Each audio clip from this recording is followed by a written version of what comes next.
এই জেনারেল শিক্ষার চেয়ে ওই কওমি ধারায় দেওবন্দি ধারায় শিক্ষাটা আরো বেশি খারাপ। তখন আমার মাথায় স্ট্রাক করলো, হাউ ইট ইজ পসিবল?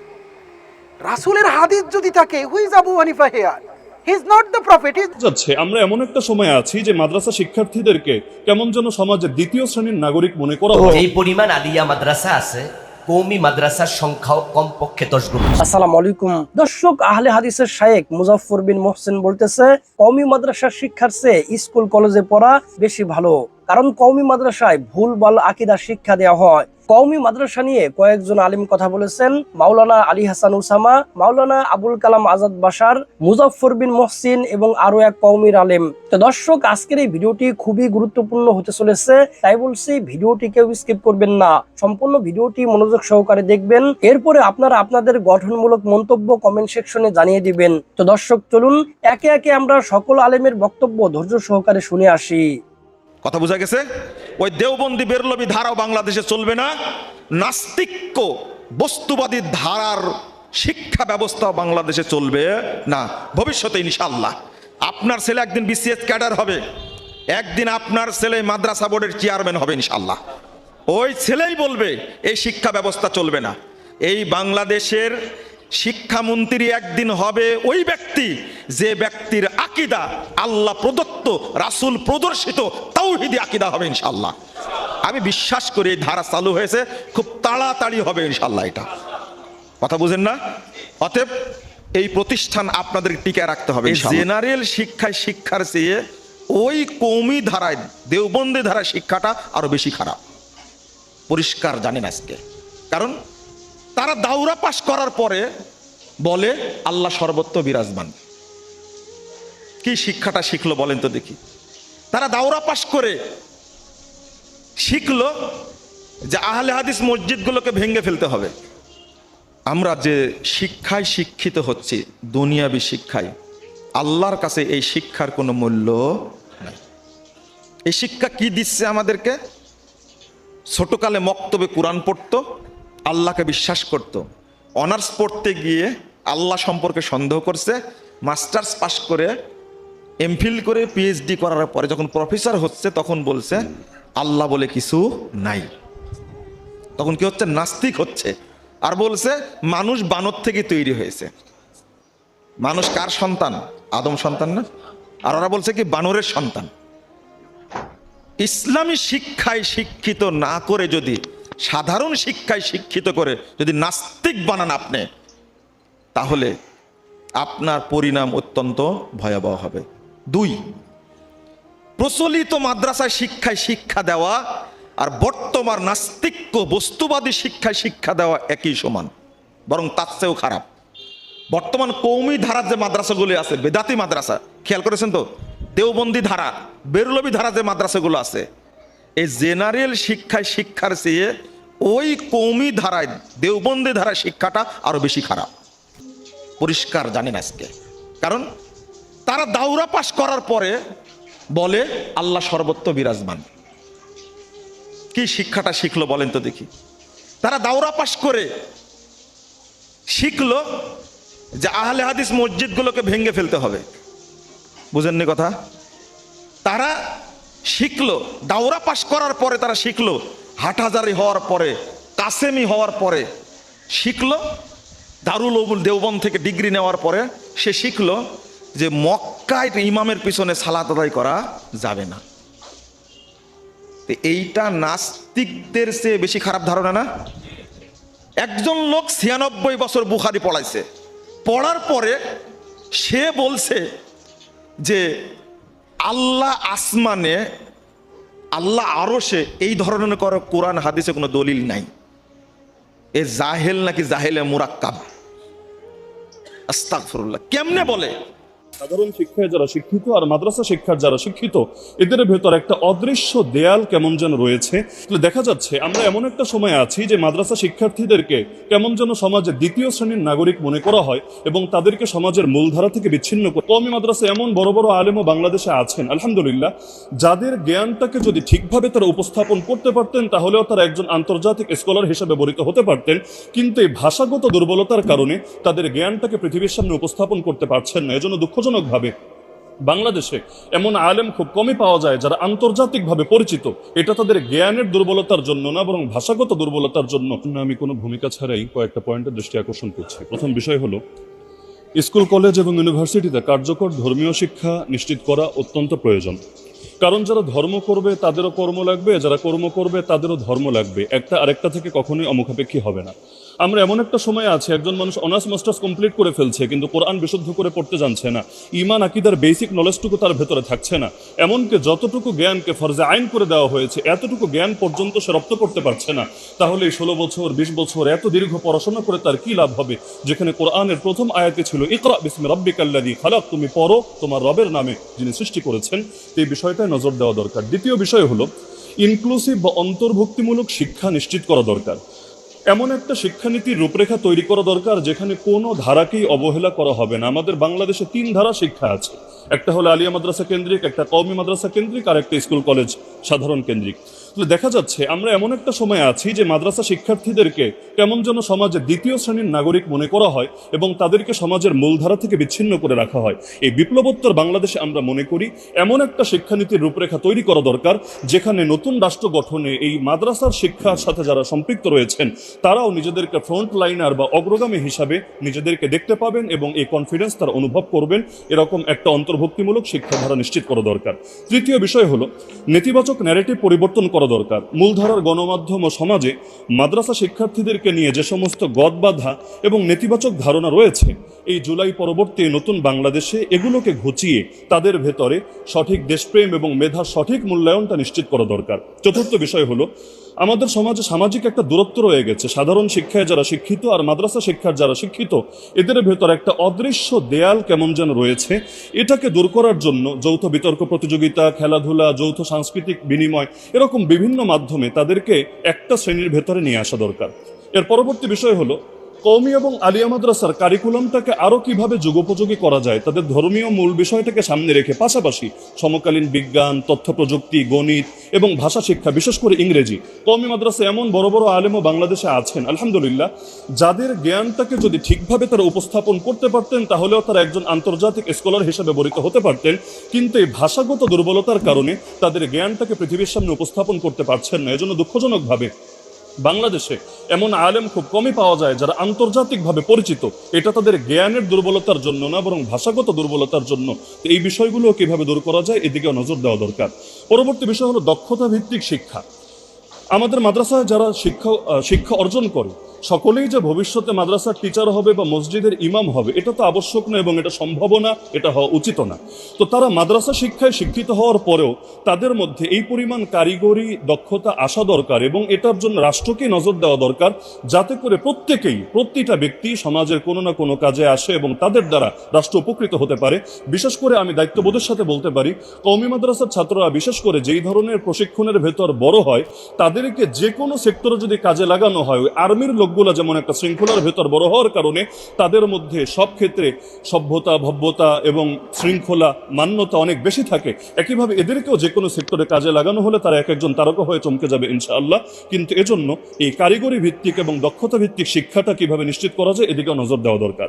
পাশাপাশি সনদ বিগত সময়ে কওমি মাদ্রাসার শিক্ষা স্বীকৃতি দেওয়া হয়েছে, কিন্তু এখনো এটাকে কিভাবে কার্যকারিতা বৃদ্ধি করা যায় এবং এটাকে উচ্চশিক্ষা এবং দেশের বাহিরেও শিক্ষা এবং চাকরি বাকরির ক্ষেত্রেও এটার কিভাবে নিশ্চয়তা দেওয়া যায়, এক্ষেত্রে আমরা দেখতে পাচ্ছি যথাযথ আসলে আমাদের অ্যাক্টিভিটিস নজরে পড়ছে না, বরং গাফলতি রয়েছে, এটাও দূর হওয়া দরকার।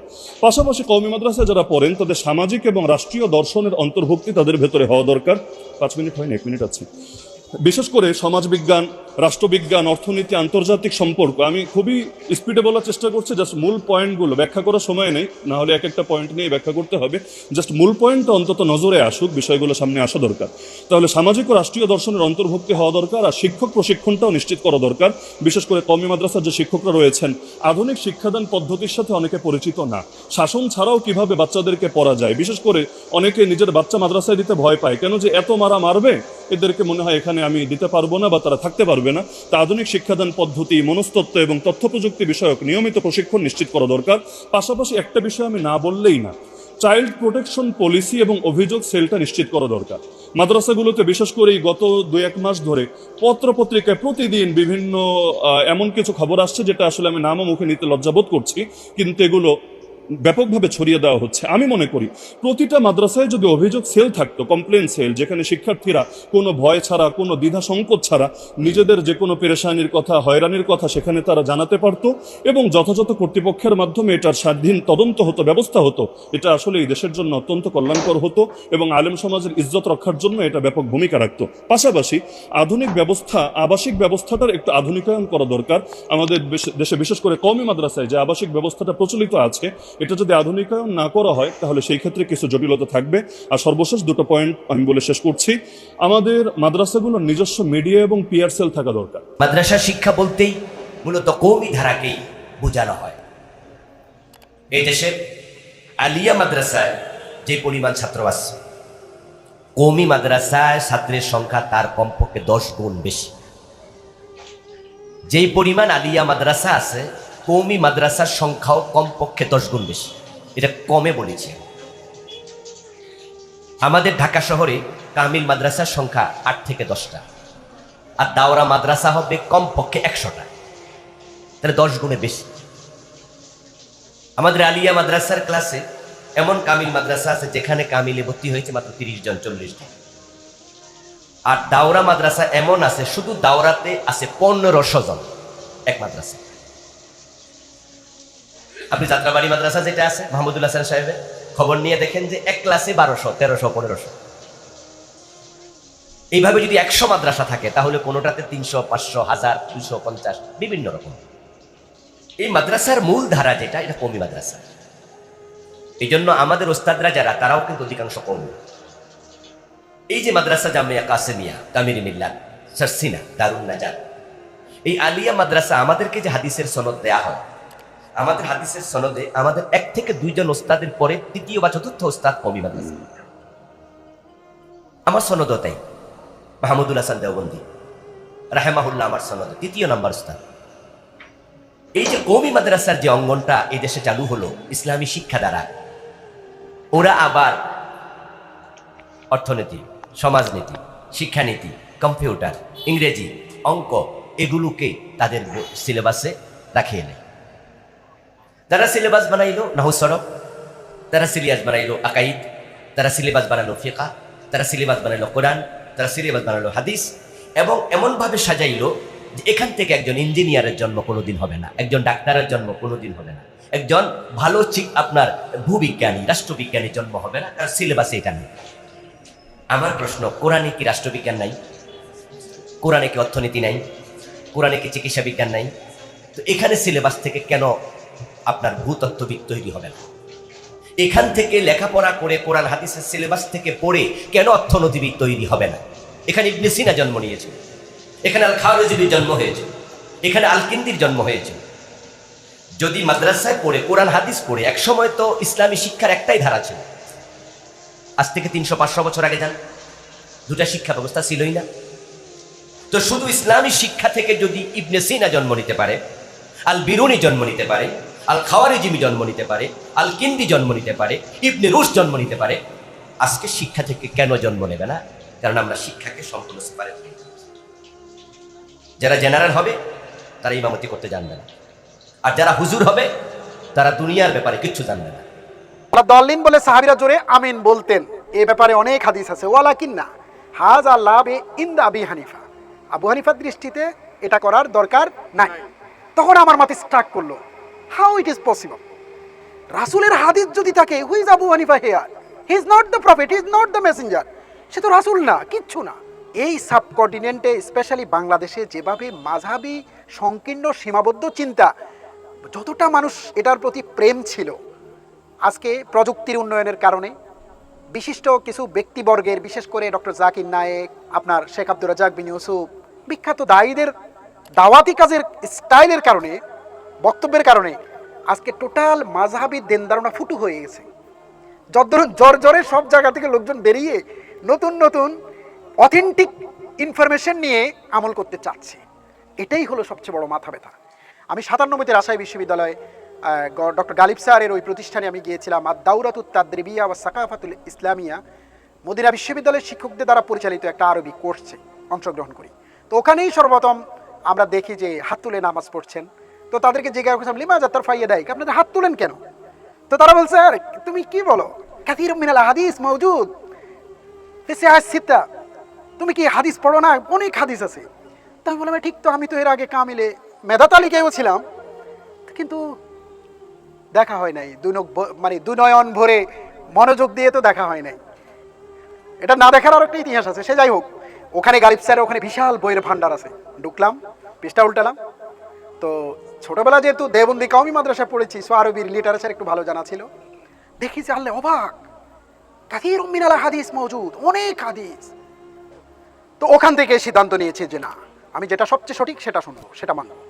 তারপরে এসে তাফসিরের জালালাইন যখন উল্টালাম, তাফসিরের জালালাইন উল্টে দেখি যে ওয়ালা দলিনের তাফসিরে লিখছেন হাজা, মানে ওয়ালা দলিন বলে সাহাবীরা জোরে আমিন বলতেন, এ ব্যাপারে অনেক হাদিস আছে। ওয়ালাকিন্না হাজা লাবে ইনদা আবি হানিফা, আবু হানিফার দৃষ্টিতে এটা করার দরকার নাই।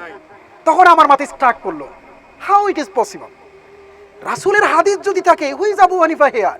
হি is not the prophet, he is not the messenger, সে তো রাসূল না, কিচ্ছু না। এই যে পরিবর্তন, এই পরিবর্তনের অঙ্গীকার নিয়ে ইউনিভার্সিটি লাইফেই তখন বদলে গেলাম। তখন এই একটা ইসলামী দলের সাথেও রিলেটেড ছিলাম, কিন্তু এই বদলে যাওয়া অনেকেই পছন্দ করলো না, ঘরে বাইরে শত্রু তৈরি হলো। এই গ্রামে আসছি জাটিপাড়া, রফল এদান করছি, বন্ধুরা তো টেনে হাত নামা দিত।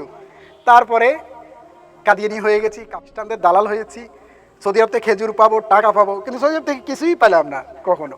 ইভেন আমি দাওরা ওই কোর্সে আমি মুমতাজ হয়েছি, সর্বোচ্চ মার্কস পেয়ে। আমি মদিনায় আর অ্যাপ্লাই করি নাই, কারণ মদিনা গেলে ওরা বলবে যে আমি এই কারণে মদিনায় গিয়েছি। তো সে যাই হোক, তারপরে বিসিএস দিয়েছি, রাজশাহী বিশ্ববিদ্যালয়ে পিএইচডি করতে ভর্তি হই। ওখানে 3 বছরে পিএইচডি কমপ্লিট করে এসে সাথে সাথেই আপনার এই দাওয়াতি কাজে একীভূত হই। কিন্তু আমাদের দক্ষিণ কুমিল্লা যে এত জাগরণ হয়েছে, এটা আমার কখনো জানাই ছিল না। আল্লাযীনা ইয়াতাকাদুল কুরআন ওয়াস সুন্নাহ খাসসাতান ইউকালু মা'আল হাদিস, যারা কোরআন এবং সেই হাদিসকে বিশেষভাবে বিশ্বাস স্থাপন করে, তারাই আহলে হাদিস। ইউস্তামালু কালিমাতুল হাদিস ফিল কুরআনিল কারীম 16 মাওয়াদি, হাদিস শব্দটা কোরআন হিসাবে 16 বার পবিত্র কোরআনে আসছে। আল্লাহু নাযালা আহসানাল হাদিস ওয়া আম্মা বিনি'মাতি রাব্বিকা ফাহাদ্দিস, এইভাবে 16 বার আসছে। মূলত আহলে হাদিস নতুন কোনো, যেটা ওবায়দুর রহমান খান নদভী, আজকে যে মহাপরিচালক হলো বেফাকের, উনি বলছিল যে এটা হলো খ্রিস্টানদের একটা, ইহুদি যখন কাদিয়ানি প্রতিষ্ঠিত হয়েছে এরকম একটা, ওই সময় এটা প্রশ্ন। কিন্তু এটা কিন্তু আসলে সঠিক না। কেন সঠিক না? সালাফদের পক্ষে, আল্লাহর পক্ষ থেকে যুগে যুগে কিছু মানুষের ফয়দা হবে এমনিতেই, যারা তাওহীদের কথা বলবে। যত মেসেঞ্জার আসছে জগতে, নবী এবং রাসূল আসছে, সবার কাজ ছিল introducing the Almighty god with the people, আল্লাহকে পাবলিকের সাথে ইন্ট্রোডিউস করে দেওয়া। 1 নম্বর কাজ ছিল তাওহীদ। আর এই তাওহীদের জ্ঞান আমাদের দেশের মানুষের নাই। আজকে সিলেবাস, স্কুলের সিলেবাস, কলেজের সিলেবাস, ইউনিভার্সিটির সিলেবাস, ইসলামিক স্টাডিজ, অন্যান্য সাবজেক্টের সিলেবাসগুলোতে আপনার সঠিক আকীদার প্রতিচ্ছবি নাই বললেই চলে। ইভেন কওমি মাদ্রাসা বা আলিম ফাজিলে যে আপনার আকীদার বই পড়া হয়, আল আকিদাতুন নাসাফি, সেখানেও দেখেছি শিয়া বেসড। এটা সঠিক ইসলামী আকীদা নয়। আল ফিকহুল আকবার ইমাম আবু হানিফার লেখা বলা হয়, যদিও এটার অনেক কনফিউশন আছে, এটাতে সাসপেশনের ব্যাপার, অনেকে সন্দিহান, বাট তারপরে তাদের কিন্তু তারা প্র্যাকটিস করে না, পড়ে না। এই কারণে আব্দুল্লাহ জাহাঙ্গীর স্যার এটার অনুবাদ করেই স্টার্ট করেছে, যে ওই যে বাসর ঘরে কি মারা, মানে ইঁদুর মারা নাকি বিড়াল মারা। তো উনি ওখান থেকে এটা শুরু করেছে, যে একদম ফিকহুল আকবরের অনুবাদ করে এটা ঘরে ঘরে পৌঁছে দিচ্ছে এখন। তো আল্লাহর মেহেরবানি যে এটা খ্রিস্টানদের বা ইহুদিদের, বিশেষ করে 190 বছরের ঔপনিবেশিক শাসন আমলের ষড়যন্ত্রমূলক কাদিয়ানীদের মতো ফল না, হিজবুত তাওহীদের মতো বিভ্রান্ত দল না, আহলে কোরআনদের মতো শুধু কোরআন ফলো করে হাদিসের মতো বিশাল ভান্ডারকে অস্বীকার করার মতো কোনো দল না। বরং আমি মনে করি স্পেশালি যারা এই সালাফি হয় বা সালাফি চেতনায় যারা একীভূত হয়, এরা হলো আল্লাহর মানে বিশেষ যত্নে, একান্ত মেহেরবানিতে, মানে আল্লাহ দয়া এবং মেহেরবানি পেয়ে সমৃদ্ধ কিছু মানুষ, আল্লাহ যাদেরকে হেদায়েত করেছে। তার কারণ এখানে কোনো লেভেলে, এখানে ডিফারেন্ট স্কুল অফ থট আছে। কেউ বলছে আকরামুজ্জামান, শেখ আকরামুজ্জামান বলছে সংগঠন করার দরকার নাই, আবার ডক্টর সাকিব সে বলছে সংগঠন করতেই হবে, আবার দেখা যাচ্ছে এখানে জমিয়ত, তারপরে আহলে হাদিস আন্দোলন বা আরও অনেকগুলো ডাইভার্সিফিকেশন আছে। যত ডাইভার্সিফিকেশনই থাকুক, এখানের কোনো শায়েখ কখনো বলে না যে ফাত্তাবিউনি, আমার অনুসরণ করো, আমাকে পীর মানো, আমার অন্ধ অনুসরণ করো, এরকম কথা কেউ বলে না। এখানে কেউ বলে না যে হাদিস মানলে সহি হাদিসের এটার দরকার নাই, ওটার দরকার নাই, অথবা আল্লাহকে ডিফারেন্টলি মানে উপস্থাপন করার যে প্রক্রিয়াটা, যেটা পীর পুরোহিতরা করে, পীর ফকিররা করে, এভাবে এখানে করা হয় না। এখানে যেই স্কুল অফ থটেই আসেন আপনি, সবাই নির্ভেজাল কোরআন এবং সহি হাদিসের কথা বলবে। একটা হলো রায়, মাযহাব হলো রায় বেসড। বিশেষ করে 4টা মাযহাব, যে 4 স্কুল অফ থট যেটাকে বলে, এই 4 স্কুল অফ থটের মাঝে 1 নম্বর হলো ইমাম আবু হানিফার হানাফি মাযহাব। হানাফি মাযহাবটা হলো কুফা থেকে বিকশিত, কুফায় হাদিসের বিস্তার কম ঘটেছে। হানাফি মাযহাব রায় বেসড। শাফি, মালিকি, হাম্বলি এই মাযহাবগুলো হলো হাদিস বেসড। ফলে শাফি, মালিকি, হাম্বলির এই অ্যাক্টিভিটিসগুলো মেজরিটি পার্সেন্ট মাসলা মাসাইল সেম, একই ক্যাটাগরিভুক্ত। আর আহলে হাদিসরা বলছেন কি, মূলত আহলে হাদিসের শাফি, মালিকি, হাম্বলি এই দিন ধারণাতেই মূলত মানে আহলে হাদিসরা। কিন্তু কিছু কিছু ক্ষেত্রে কিছু কিছু মাসলা মাসাইলে হয়তো বৈপরীত্য আছে, কিন্তু মানে 10% না, আরও বেশি, অনেকটা এক। কিন্তু কোনো স্কুল অফ থট আহলে হাদিস বা সালাফিদের এরকম নাই যেখানে নিজের পীর ভাবা হয়েছে, যেখানে কোরআন এবং হাদিসকে অ্যাভয়েড করে নিজের মতকে প্রাতিষ্ঠানিক রূপ দেওয়া হয়েছে। এখন আপনারা বলবেন এরকম কি আসলে আছে? আছে। আমার কাছে সকল বই আছে চরমুনাইর পীরের, এবং আমি এগুলো গবেষণা করছি লং টাইম থেকে। 10 জন ভণ্ড পীরের আমি একটা প্রেজেন্টেশনও আছে আমার, যে 10 জন ভণ্ড পীর তাদের বইতে তারা কি লিখছে সেগুলোকে কোরআন এবং হাদিসের আলোকে জাস্টিফাই করা হয়েছে সেখানে। দেওয়ানবাগি, তারপরে 88 থেকে শুরু করে এরা, এবং সর্বশেষ 10ম হলো চরমুনাইর পীর। তো সম্মানিত দর্শক শ্রোতা, আশা করি সম্পূর্ণ ভিডিওটি দেখেছেন এবং সবকিছু বুঝতে পেরেছেন। দর্শক, এই যে আলেমরা যে কওমি মাদ্রাসা নিয়ে বক্তব্য দিলেন, এই বক্তব্য নিয়ে আপনাদের মন্তব্য কি? আপনাদের মূল্যবান মন্তব্য অবশ্যই কমেন্ট সেকশনে জানিয়ে দিবেন। তো দর্শক, আজকের এই ভিডিওটি এই পর্যন্তই। আজকের এই ভিডিওটি ভালো লাগলে লাইক এবং শেয়ার করে দিয়েন। আর হ্যাঁ, নিত্য নতুন আপডেট ভিডিও পেতে চ্যানেলটি সাবস্ক্রাইব করতে ভুলবেন না। দেখা হবে নতুন ভিডিওতে। ততক্ষণ ভালো থাকুন, সুস্থ থাকুন, এই দোয়া রইল। আসসালামু আলাইকুম ওয়া রাহমাতুল্লাহ।